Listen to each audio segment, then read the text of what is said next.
नमस्कार।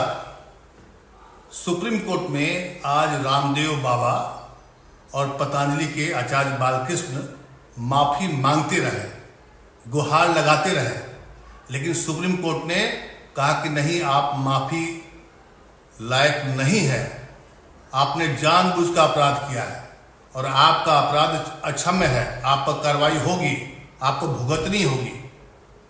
आपने कैसे सोच लिया कि इस देश में कानून नहीं है, और आपकी हिम्मत ऐसी थी कि हम इधर आदेश दे रहे थे और आप उधर प्रेस कॉन्फ्रेंस कर रहे थे।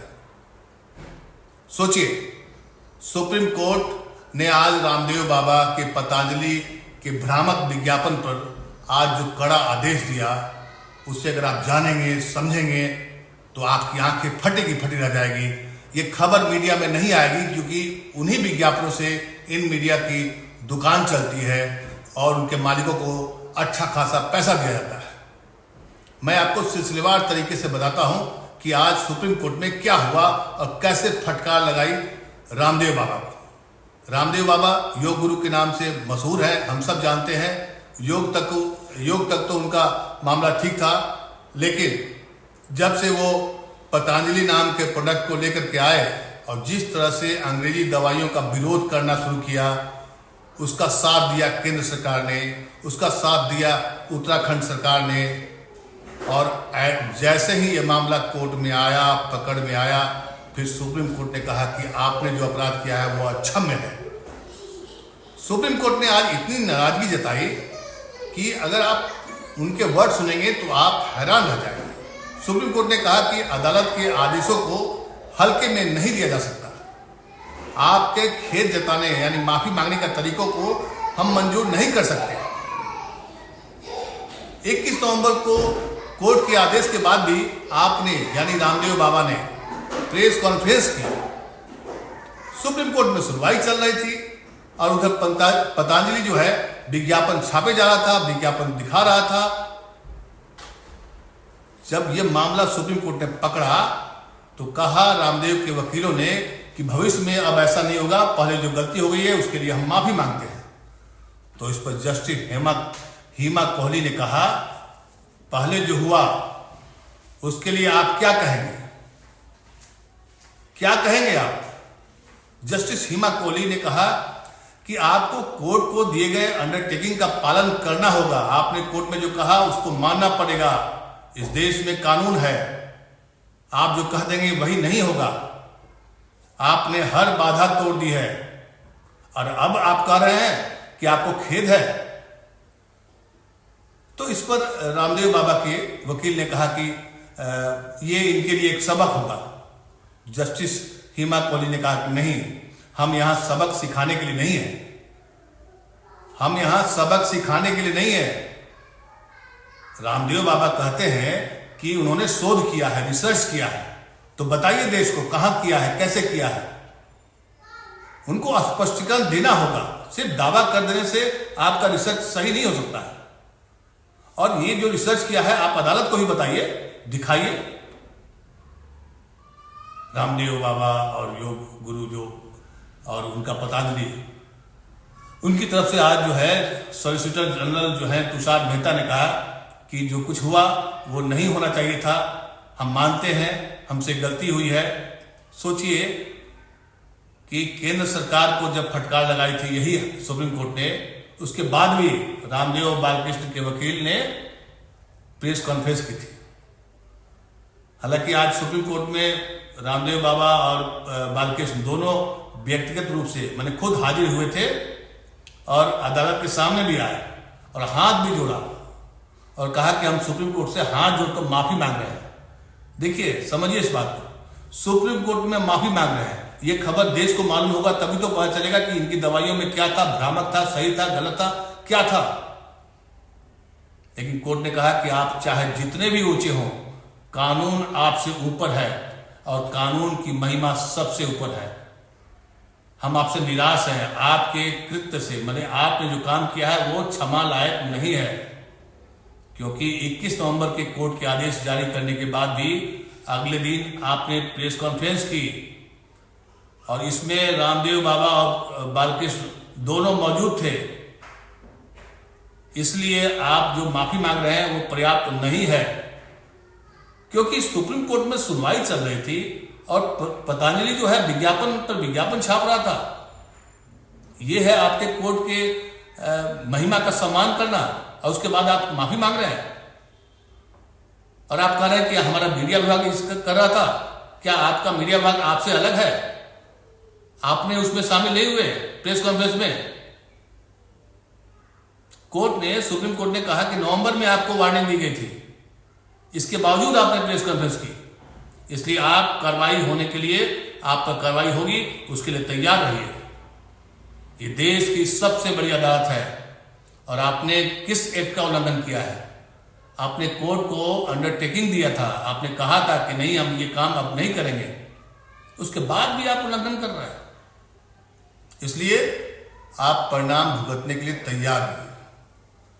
सुप्रीम कोर्ट का ये फैसला या जो उन्होंने ऑब्जर्वेशन में बातें कही हैं अपने आप में चौंकाने वाली बात नहीं है। देश के लिए ये आंखें खोल देने वाली खबर है।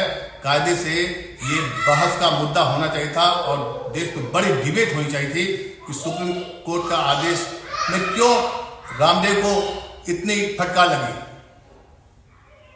न्यायमूर्ति कोहली ने पूछा कि क्या आपने एक में बदलाव करने को लेकर के आपने सेंट्रल गवर्नमेंट से संपर्क किया था क्या? जब आपको ये दावा करते हैं कि मेरा रिसर्च है, तो जो केंद्र सरकार की जो एक कानून है, जो नीति बनाई गई है, तो क्या आपने उसमें सवाल किया, उसमें गए, पहुंचे?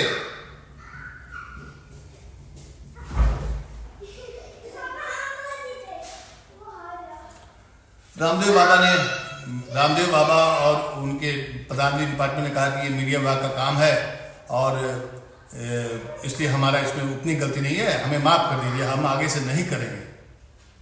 तो सुप्रीम कोर्ट ने कहा कि आपका हलफनामा माने एफिडेविट दिखावटी है, हम आपके माफीनामे से खुश नहीं हैं। ये खबर नहीं है, ये आंखें खोल देने वाली और भारत के लोगों के स्वास्थ्य की रक्षा करने वाली खबर है। रामदेव के वकील ने क्या कहा कि सर हमसे लैप्स हुआ है, हम सहमत हैं, हम मानते हैं हमसे चूक हुई है। और जैसे उसने रामदेव के वकील ने कहा कि हाँ मैं मानता हूं कि जो एक्ट है भारत सरकार का उसमें टीबी एक रोग है और हम जानते हैं कि इसका इलाज संभव है। रिस्पोंडेंट ने स्वयं परीक्षण भी किया है। तो बोला, इसी पर सुप्रीम कोर्ट ने उनको पकड़ा और कहा कि जब आपको पता है कि यह अधिनियम है तो फिर आप कैसे दावा कर रहे थे कि हमारी रिसर्च अलग है और सब कुछ अलग है। रामदेव ने कहा था कि 1954 का जो अधिनियम है सेंट्रल गवर्नमेंट का दवाओं के ड्रग्स को लेकर के, वो बहुत पुराना है।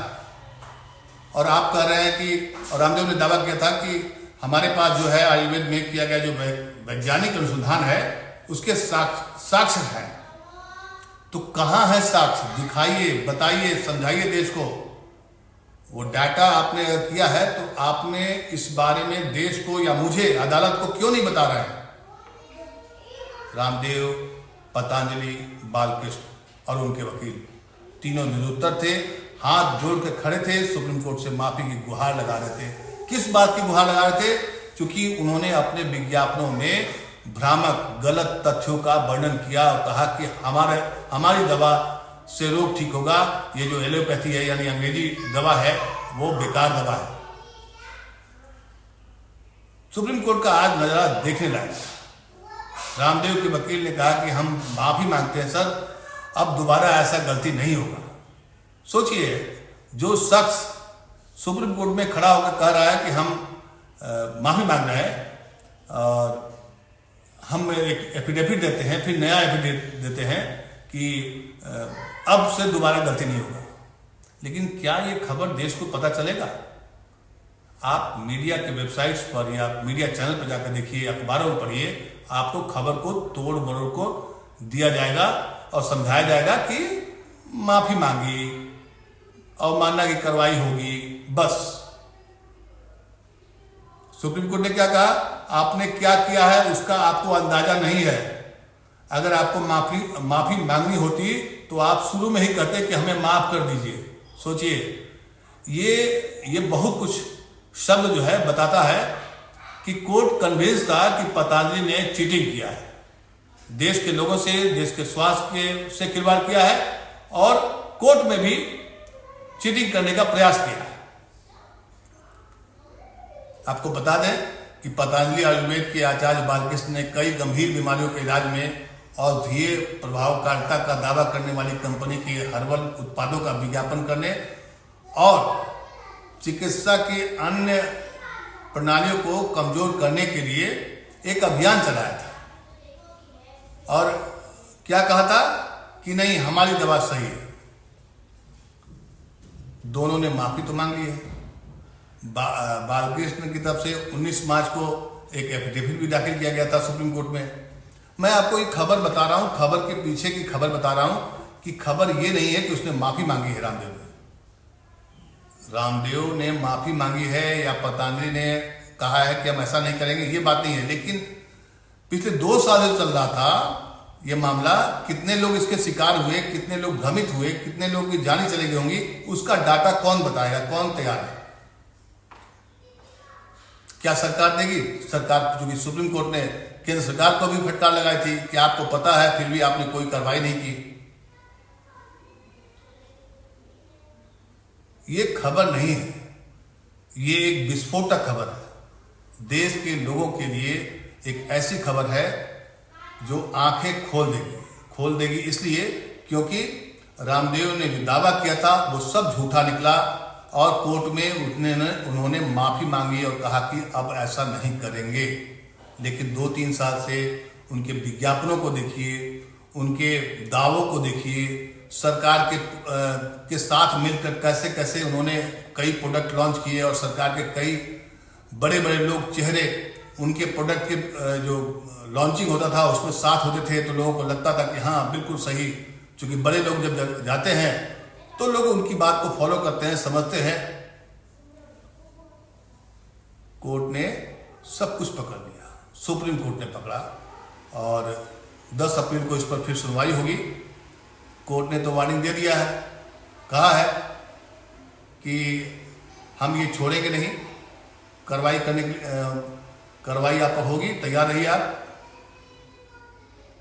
और कोर्ट ने आज फिर उत्तराखंड सरकार को भी पूछा कि आप क्या कर रहे थे। सुप्रीम कोर्ट से ही केंद्र सरकार से ही पूछा कि आप लोग क्या कर रहे थे। एक व्यक्ति कानून का उल्लंघन कर रहा था और आप लोग आंखें बंद किए हुए थे और अदालत अपना कोई फैसला दे रहा है, कोई टिप्पणी कर रहा है, तो अदालत में आप एफिडेविट भी देते हैं कि हम नहीं करेंगे, ऐसा नहीं होगा। मतलब अदालत में कुछ और बाहर में कुछ और। तो इसलिए आपके खिलाफ अवमानना की कार्रवाई क्यों नहीं शुरू की जाए? अवमानना की कार्रवाई होती है कि अगर आप कोर्ट के आदेश को नहीं मानते हैं और उसके खिलाफ जाकर कोई काम करते हैं तो अवमानना की कार्रवाई होती है। और सबसे बड़ी बात क्या है कि दोनों, मतलब कि रामदेव और बालकृष्ण दोनों सशरीर मैंने खुद कोर्ट में आज हाजिर थे। आपको बता दें कि इंडियन मेडिकल एसोसिएशन IMA ने रामदेव के बाबा का जो कोरोना के समय में जिस तरीके से भ्रामक प्रचार करके एलोपैथी यानी कि इंग्लिश दवा, जो मेडिकल साइंस के दावों पर उन्होंने कहा था कि ये सब बेकार चीज़ है, इससे इलाज नहीं हो सकता जितना मैं इलाज करूंगा, इसको लेकर के उन्होंने एक याचिका दायर की थी और IMA के याचिका पर ही सुप्रीम कोर्ट में सुनवाई हो रही थी।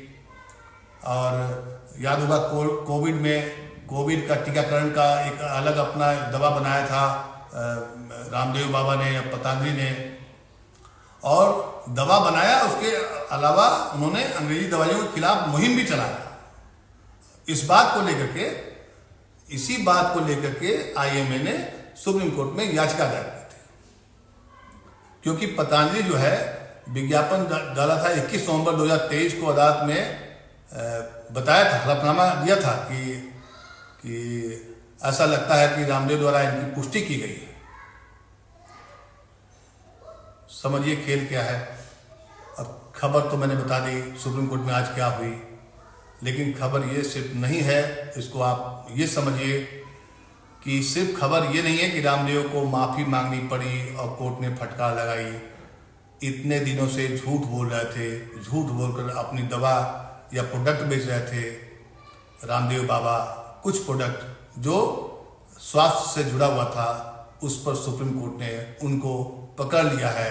अब उम्मीद है कि सुप्रीम कोर्ट उनके झूठे दावे और कोर्ट के आदेश की अवहेलना के आरोप में शायद कोई बड़ा फैसला सुनाए। हमें इंतजार है, आपको भी इंतजार होना चाहिए, लेकिन ये खबर कम से कम देश के सभी लोगों को मालूम होना चाहिए। इसलिए इस वीडियो को जरूर फॉरवर्ड करें कि ये खबर नहीं है, ये देश के लिए एक बहुत बड़ी देश के लोगों के लिए एक बहुत बड़ी विजय है कि कैसे फर्जी दवाओं से, फर्जी बाबाओं से परहेज करें, सचेत रहें और वैज्ञानिक शोध और साइंस का जो महत्व है उसको समझें। रामदेव बाबा योग गुरु हैं, इसमें दो राय नहीं। योग को उन्होंने काफ़ी आगे ले गए हैं, इसमें भी कोई शक नहीं। वो बेहतरीन योग गुरु हैं और दुनिया में योग की जो चर्चा हुई है रामदेव के बाद बहुत चर्चा हुई। योग दिवस मनाया गया, यूएन ने इसको घोषित किया, प्रधानमंत्री ने भी इसको बहुत आगे बढ़ाया है, नरेंद्र मोदी जी ने। लेकिन सवाल उसका नहीं है, सवाल ये है कि आपने देश के लोगों के साथ में, उनके स्वास्थ्य के साथ में खिलवाड़ क्यों किया। नमस्कार।